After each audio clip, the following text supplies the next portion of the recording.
The video you are about to watch contains health answers that most doctors are not willing to talk about and don't want you to know.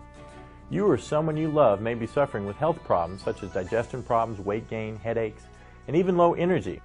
Today you will find the cause of most of these health problems that are robbing you and your loved ones of good health. In traditional medicine, and unfortunately in complementary health care, we look at the symptom and we say, all right, with that symptom, this diagnosis, what remedy do we give? Is it a drug? Is it surgery? Is it an herb? Is it colonic therapy, acupuncture? What is it? But we fail to ask the primary question, the basic question, which is, what is the cause? If you have a headache and you go to the doctor, he prescribes aspirin, you take the aspirin, your headache goes away. What would logic tell you as to the cause of your headache? Well, that's simple, aspirin deficiency. And yet, there's no such thing. We do not get a headache due to a salicylic acid deficiency. We haven't asked what the cause is. This is like hearing the fire alarm go off in your home and you run up and find the wires to the fire alarm and cut the wire and think, okay, I don't hear the fire alarm anymore, therefore there's no more fire. That's ridiculous. The problem with not looking at causes is that while we're getting relief, we continue to poison the body, we continue to weaken it, and ultimately we end up with some disease process. I believe the number one cause of health problems is auto-intoxication. Auto meaning self, intoxication meaning poisoning. We poison ourselves by our faulty lifestyle. Yes, most of the time out of ignorance. What is the most common cause of auto-intoxication? It's poor bowel function or poor colon health. Oh, come on, you say. That's ridiculous. Well, let me tell you something. There are medical studies that say otherwise. Here are some very interesting facts about our colon. This first one comes from Dr. Anthony Bagier, a professor of gastroenterology in New York, concluded after a 25-year study of over 5,000 cases that every physician should realize that the intestinal toxins are the most important primary and contributing causes of many disorders and health problems of the human body. That's profound. When I went to medical school, chiropractic school, even naturopathic school, I was not taught about the relationship between colon health and physical problems. That is sad. But after 20 plus years of clinical experience and also the hundreds of medical studies, we now know better. The health of the colon does make a difference. In this video, we're going to learn how poor colon health can lead to serious health problems. We're going to learn what auto-intoxication is, what causes it, and what we can do about it. Many of you are hurting, many of you are frustrated, you have health problems you're not finding answers for. Just listen up. We're going to give you hope. There is a solution. To understand auto-intoxication and its relationship to colon health and our health, we need to have a quick anatomy lesson. Let's look at the digestive system. Digestion begins in the mouth. As we chew our food, saliva mixes with the food. Saliva contains some enzymes that begin the process of digesting that food. We swallow the food, it goes down into the stomach where digestion continues. From there, the food goes into the small intestine where digestion finishes up, and then food is absorbed through the villi in the small intestine. After digestion, after absorption, the food is passed on into the large intestine and becomes fecal matter. It goes across the transverse to descending colon, the sigmoid colon, and out through the rectum. Here's a diagram of your small intestine. It is about 25 feet in length and approximately the width of your thumb. On the close-up here, we see what are called villi. These are finger-like projections through which nutrition is absorbed into the bloodstream to nourish the body. Now, eating toxic food, junk food, can cause a film to build up over these villi, which will hinder the absorption of nutrition into the body. And it really doesn't matter how many supplements you take, you're not going to get the benefit of your money. In this diagram, we're observing the normal movement of food through the small intestine, and then it becomes fecal matter in the large intestine, going out in a timely fashion, one meal in, one bowel movement out. In this diagram, we're observing a sluggish bowel in which several meals are backed up in the large intestine, which is the result of constipation and certainly produces toxic bowel syndrome. You're supposed to have 2 to 3 bowel movements a day if you're eating 2 to 3 meals a day. The bowel movements should be effortless, odorless, and well-formed, and leave you with a feeling of satisfaction and cleanliness when you're finished. Dr. Norman Walker, who by the way died at the age of 109, was one of the foremost pioneers in colon health. He stated that out of 100,000 autopsies that he had attended, there were less than 10% normal colons. Dr. William Hunter said, "The colon is the sewer system of the body, but with neglect and abuse it becomes a cesspool of toxins that spill over into the body." Let me tell you the true definition of regularity. If you eat a meal, you have a bowel movement. You eat 3 meals a day, you should have 3 bowel movements a day, just like a baby. You feed a baby, 20 minutes later, it has a bowel movement. So let me ask you a question. If you're eating 3 meals a day, but you're having just 1 bowel movement a day, or maybe 1 bowel movement every 10 days, as some patients tell me, sometimes once every 2 weeks, believe it or not. Question, what's happening to that food? What's it doing to our body? You're about to find out. Here's a diagram of the normal colon. Notice the ascending colon, transverse colon, descending colon, sigmoid, and rectum. Look at this example of how toxic a colon is. Look at the cross-section of the colon, only leaving a small passageway to eliminate. This waste builds up, causes poisons, which are then absorbed into the body. This is what happens to our colon when we ignore the body's urgings to have regular bowel movements. Let me ask you a question.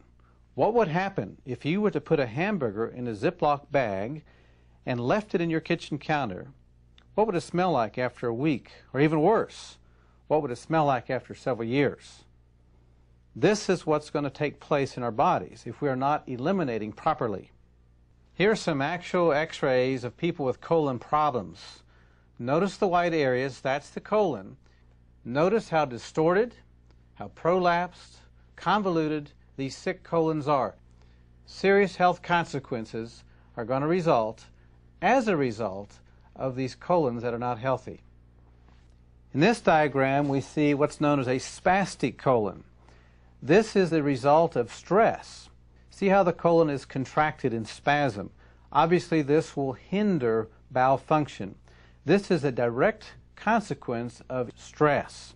This certainly sets the stage for serious health consequences as this fecal matter remains in the colon for years. One of the most serious consequences of not taking care of a colon is something called a colostomy. And this is where the surgeons remove the colon and the bowel matter passes out through a hole in the abdomen into a sac. Let's spend some time talking about a major health problem in this country, and that of weight problems. According to the Surgeon General, over 61% of the adult population is overweight. That's awful. That's tragic. There are several factors relating to toxic colon that can contribute directly to weight problem. Toxic accumulation in the bowel. As I've said before, the colon can expand up to 5 times its normal size. This swells up because of the toxic waste that's not being eliminated in a timely fashion. This leads to that condition, megacolon. This is the enlarged colon. Dr. Jack Lemire, a naturopath and a homeopath, said most people are walking around with at least 7 pounds of fecal matter in their large intestine, and I have seen patients lose that much weight and their tummy bulge following colon therapy. Nutritionist Lindsay Duncan agrees that a clean colon aids in digestion and the ability to metabolize food. I quote, "They think it's normal to have a bowel movement once every few days. I often startle my clients with the question, if we eat 3 meals daily but only eliminate once a day or once every other day, where do you think all the rest of that?" I want you to imagine not taking your garbage out. Every day you have new trash, it goes in the garbage can, that garbage can gets filled up, you have another one, you fill it up. Imagine not taking your garbage out for a week. How about 2 weeks? How about a year? What's going to happen? What's it going to smell like? What I'm describing is the result of rotting food in the intestine because it's either not being digested properly or there's not adequate bowel function, so the food just sits there and it rots. As a consequence, there is toxic chemicals formed. These toxic chemicals, unfortunately, will absorb into the body, and they begin to poison our system. Here's a diagram of what is known as a prolapsed colon. This is a consequence of fecal matter not being eliminated from the bowel on a timely basis, the weight of that fecal matter causing the bowel to drop or prolapse. When that colon hits the lower part of the abdomen, it's going to put undue pressure on the structures there, bladder, perhaps prostate in the male, and in the female, the uterus and the female organs, causing consequences in those areas. Here's a picture of the normal anatomy of the female abdomen. Notice the uterus, the ovaries, and then the colon. When the colon prolapses, it's going to put pressure on the uterus. Some of the consequences of prolapsed colon can cause female infections, cysts, and even struggles with reproduction.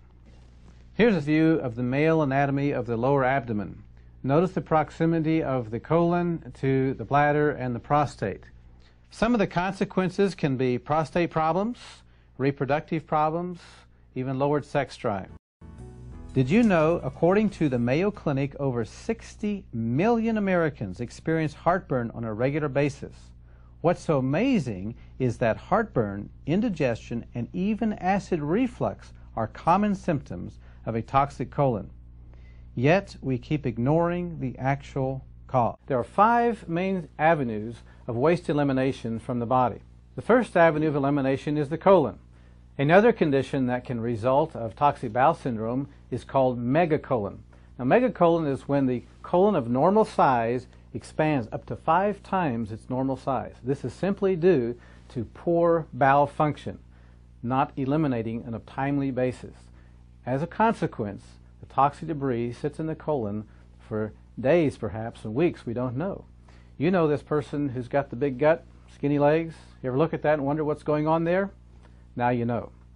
How about halitosis, bad breath? That's another consequence of toxic bowel syndrome. This is where the toxins absorb into the body and they are exhaled through our lungs. So that brings us to the next avenue of elimination, which is the liver. The liver is designed to filter the blood. If the colon becomes plugged up and we have this rotting material, it's got to overflow somewhere. The liver is the first one to get it, and we'll have certain symptoms that can result from that. For example, headaches. This is simply the brain crying out because it doesn't like this toxic blood that the liver is not filtering. Low energy. We can even have memory problems because if the blood is toxic, we don't think as well. Lowered sex drive, cholesterol problems. The liver is the primary gatekeeper of the blood fats, and if it's congested, it can struggle to maintain our cholesterol level. Even joint problems, and the next line of defense is the kidneys. Since the colon, the first line of defense, is not able to handle it, then somebody else has to. So now we have the kidneys are overloaded. Going to have kidney problems. Consequence of that can be blood pressure problems, even low back pain. What's the next avenue of elimination? The lungs. The lungs can also get in on the act of having to deal with some of these toxins. We already mentioned bad breath. How about asthma, allergies, even our skin? The skin is one of the largest organs of waste elimination of the body. But if the colon's backed up and the liver's backed up, the skin becomes a relief valve for the liver and for the kidneys. And so we're going to have skin problems, all a consequence of poor bowel function. Let me ask you a question. If you're taking a bath or a shower every day to keep the outside clean, why wouldn't you want to keep the inside clean too? It just makes sense. This whole auto-intoxication process can lead to premature aging, never mind disease. Remember, we age from the inside out, not the outside in.